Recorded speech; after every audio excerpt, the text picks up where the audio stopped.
നമസ്കാരം. സംസ്ഥാനത്ത് ക്ഷേമ പെൻഷൻ മസ്റ്ററിങ് ചെയ്യുവാൻ പോകുന്ന എല്ലാ ആളുകളും അറിഞ്ഞിരിക്കേണ്ട വളരെ പ്രധാനപ്പെട്ട കാര്യങ്ങളാണ് ഈ ഒരു വീഡിയോയിലൂടെ നിങ്ങളുമായി പങ്കുവയ്ക്കുവാൻ ഉദ്ദേശിക്കുന്നത്. സംസ്ഥാനത്ത് അടുത്ത ബുധനാഴ്ച മുതൽ, അതായത് ഈ മാസം 25 മുതലാണ് 2025 ക്ഷേമ പെൻഷൻ മസ്റ്ററിങ്, അതായത് ബയോമെട്രിക് മസ്റ്ററിങ് ആരംഭിക്കുന്നത്. സംസ്ഥാനത്ത് 2025 വാർഷിക മസ്റ്ററിങ് ആണ് ജൂൺ മാസം 25 ആരംഭിച്ച് ഓഗസ്റ്റ് മാസം 24 അവസാനിക്കുന്നത്. ഏകദേശം 2 മാസ കാലയളവ്, അതായത് 60 ദിവസത്തോളമാണ് നമുക്ക് ഇത്തരത്തിൽ സാമൂഹിക സുരക്ഷാ പെൻഷൻ മസ്റ്ററിങ്ങിനായി സംസ്ഥാന സർക്കാർ ഇപ്പോൾ സമയം അനുവദിച്ചു തന്നിരിക്കുന്നത്. ഈ ഒരു 60 ദിവസത്തിനുള്ളിൽ എപ്പോൾ വേണമെങ്കിലും നമുക്ക് ഈ ഒരു മസ്റ്ററിങ് അക്ഷയ കേന്ദ്രങ്ങൾ വഴി പൂർത്തിയാക്കാവുന്നതാണ്. എന്നാൽ ഈ മാസങ്ങളിൽ, അതായത് 2 മാസ കാലയളവാണ് സംസ്ഥാനത്ത് ഇപ്പോൾ മസ്റ്ററിങ്ങിനായി അനുവദിച്ചു തന്നിരിക്കുന്നത്. ഈ മാസത്തിലെ പെൻഷൻ നമുക്ക് മുടങ്ങാതെ ലഭിക്കുമെന്ന് നമ്മളെല്ലാവരും കൃത്യമായി അറിഞ്ഞിരിക്കുക. ജൂൺ മാസം 25 പെൻഷൻ മസ്റ്ററിങ് ആരംഭിക്കുമ്പോൾ ഈ ഒരു ജൂൺ മാസത്തിലോ ജൂലൈ മാസത്തിലോ ഓഗസ്റ്റ് മാസം 24 വരെയാണ് മസ്റ്ററിങ് ഉള്ളത്. ഓഗസ്റ്റ് മാസത്തിലോ നമുക്ക് ബയോമെട്രിക് മസ്റ്ററിങ് പൂർത്തിയാക്കാവുന്നതാണ്.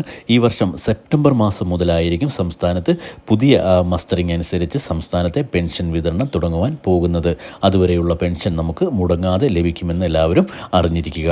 ഓഗസ്റ്റ് മാസം 25 മുൻപ് ഇനിയും മസ്റ്ററിങ് ചെയ്യാൻ കഴിഞ്ഞില്ല എങ്കിൽ ഇത്തരത്തിലുള്ള ആളുകളുടെ പെൻഷൻ മുടങ്ങും. അതുകൊണ്ട് തന്നെ സംസ്ഥാനത്ത് എല്ലാ ക്ഷേമ പെൻഷൻ വാങ്ങുന്ന ആളുകളും അതോടൊപ്പം തന്നെ നമ്മളുടെ ക്ഷേമനിധി ബോർഡുകളിൽ നിന്നും പെൻഷൻ വാങ്ങുന്ന ആളുകളും ഒക്കെ ഈ ഒരു കാലാവധിക്കുള്ളിൽ തന്നെ പെൻഷൻ മസ്റ്ററിങ് ചെയ്യുവാൻ ശ്രദ്ധിക്കുക. ഇല്ലെങ്കിൽ ഇവരുടെ പെൻഷൻ മുടങ്ങും എന്ന അറിയിപ്പാണ് ഇപ്പോൾ വന്നിരിക്കുന്നത്. മറ്റൊരു കാര്യം പ്രത്യേകം ശ്രദ്ധിക്കേണ്ടത്, 2024 ഡിസംബർ 31 വരെ സംസ്ഥാനത്ത് പെൻഷൻ അനുവദിച്ച് കിട്ടിയിട്ടുള്ള എല്ലാ ആളുകളും ഈ ഒരു മസ്റ്ററിങ് പൂർത്തിയാക്കേണ്ടതായിട്ടുണ്ട്. 2025 ജനുവരി മാസം മുതൽ പെൻഷൻ അനുവദിച്ച് കിട്ടിയിട്ടുള്ള ആളുകളാരും മസ്റ്ററിങ്ങിനായി അക്ഷയ കേന്ദ്രങ്ങളിലേക്ക് പോകേണ്ടതില്ല.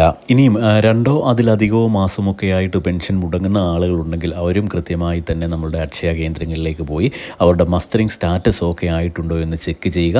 ഇനി സ്റ്റാറ്റസ് ഓക്കെ ആയിട്ടില്ല എങ്കിൽ കൃത്യമായി ഈ ഒരു മസ്റ്ററിങ് രേഖപ്പെടുത്തേണ്ടതുണ്ട്. അപ്പോൾ നമുക്ക് തുടർന്നുള്ള മാസങ്ങളിലെ പെൻഷൻ ലഭിക്കുന്നതായിരിക്കും. ഇത്തരത്തിൽ മസ്റ്ററിങ് ചെയ്യുമ്പോൾ മസ്റ്ററിങ് സ്റ്റാറ്റസ് ഓക്കെ ആയിട്ടുണ്ട് എങ്കിൽ അത് കൃത്യമായി നമ്മളുടെ ഫോണിലേക്ക് മെസ്സേജായി എത്തുന്നതായിരിക്കും. ഇനിയും ഫെയിലിയർ മെസ്സേജാണ്, ഇനി മസ്റ്ററിങ് സ്റ്റാറ്റസ് ഓക്കെ ആയിട്ടില്ല എന്ന മെസ്സേജാണ് നമുക്ക് വരുന്നതെങ്കിൽ അത് നമ്മൾ വീണ്ടും ഒന്നുകൂടി അക്ഷയ കേന്ദ്രങ്ങളിലേക്ക് പോയി മസ്റ്ററിങ് ചെയ്യുവാൻ ശ്രമിക്കുക. അപ്പോഴും നമ്മളുടെ മസ്റ്ററിങ് സ്റ്റാറ്റസ് ഓക്കെ ആകുന്നില്ല എങ്കിൽ വിരലടയാളം മാറ്റിയിട്ട് ഐറിഷ് സ്കാൻ വഴി നമ്മളുടെ മസ്റ്ററിങ് അവർ രേഖപ്പെടുത്തുന്നതായിരിക്കും. അവിടെയും നമ്മളുടെ മസ്റ്ററിങ് പരാജയപ്പെടുകയാണെങ്കിൽ മെഡിക്കൽ ഓഫീസർ നൽകുന്ന ലൈഫ് സർട്ടിഫിക്കറ്റ് നമ്മളുടെ തദ്ദേശ സ്ഥാപനങ്ങളിലേക്ക് ഏൽപ്പിച്ചുകൊണ്ട് നമ്മളുടെ മസ്റ്ററിങ് സ്റ്റാറ്റസ് പൂർത്തിയാക്കുവാൻ സാധിക്കുമെന്നും ഓർത്തിരിക്കുക. മറ്റൊരു പ്രധാനപ്പെട്ട കാര്യം നമ്മൾ അറിഞ്ഞിരിക്കേണ്ടത്, നമ്മൾ ആധാർ കാർഡുമായി അക്ഷയ കേന്ദ്രങ്ങളിലേക്ക് പോകുമ്പോൾ ഈ ഒരു ആധാർ കാർഡ് 10 വർഷത്തിന് മുകളിൽ പഴക്കമുള്ളതാണ് എങ്കിൽ അത് അപ്ഡേറ്റ് ചെയ്തിട്ട് മാത്രം അക്ഷയ കേന്ദ്രങ്ങളിലേക്ക് പോയി മസ്റ്ററിങ് ചെയ്യുകയാണെങ്കിൽ സുഗമമായി ഈ ഒരു മസ്റ്ററിങ് നമുക്ക് പൂർത്തിയാക്കുവാൻ സാധിക്കും. നമുക്കറിയാം, കേന്ദ്ര സർക്കാരിൻ്റെ കഴിഞ്ഞ മാസങ്ങളിലൊക്കെയുള്ള അറിയിപ്പുകളൊക്കെ എത്തിയിരുന്നു, നമ്മളുടെ 10 വർഷത്തിന് മുകളിലുള്ള ആധാർ കാർഡുകൾ നമ്മൾ പുതുക്കണമെന്ന്. അപ്പോൾ ഇത്തരത്തിൽ പുതുക്കാത്ത ആളുകൾ അത് പുതുക്കിയതിന് ശേഷം മാത്രം നമ്മളുടെ പെൻഷൻ മസ്റ്ററിങ് ചെയ്യുവാൻ ശ്രദ്ധിക്കുക. ഇനിയും നമ്മളുടെ വീടുകളിൽ അക്ഷയ കേന്ദ്രങ്ങളിലേക്ക് പോയി മസ്റ്ററിങ് ചെയ്യാൻ കഴിയാത്ത ആളുകൾ, അതായത് കിടപ്പ് രോഗികളായിട്ടുള്ള ആളുകൾ, ഭിന്നശേഷിക്കാർ, മാനസിക വൈകല്യം നേരിടുന്ന ആളുകളൊക്കെ ഉണ്ടെങ്കിൽ നമ്മളുടെ വീട്ടിലുള്ള ആരെങ്കിലും അടുത്തുള്ള അക്ഷയ കേന്ദ്രങ്ങളിൽ അറിയിച്ചു കഴിഞ്ഞാൽ അക്ഷയ കേന്ദ്രങ്ങളിലെ ഉദ്യോഗസ്ഥർ നൽകുന്ന ആ ഒരു സമയം അവർ നമ്മളുടെ വീടുകളിലേക്ക് എത്തി ഇത്തരത്തിലുള്ള ആളുകളുടെ മസ്റ്ററിങ് പൂർത്തിയാക്കുന്നതായിരിക്കും. കഴിഞ്ഞ തവണയൊക്കെ 30 രൂപ മുതൽ 50 രൂപ വരെയായിരുന്നു ഇത്തരത്തിൽ മസ്റ്ററിങ്ങിനായി സംസ്ഥാനത്തെ അക്ഷയ കേന്ദ്രങ്ങൾ ഈടാക്കിയിരുന്നത്.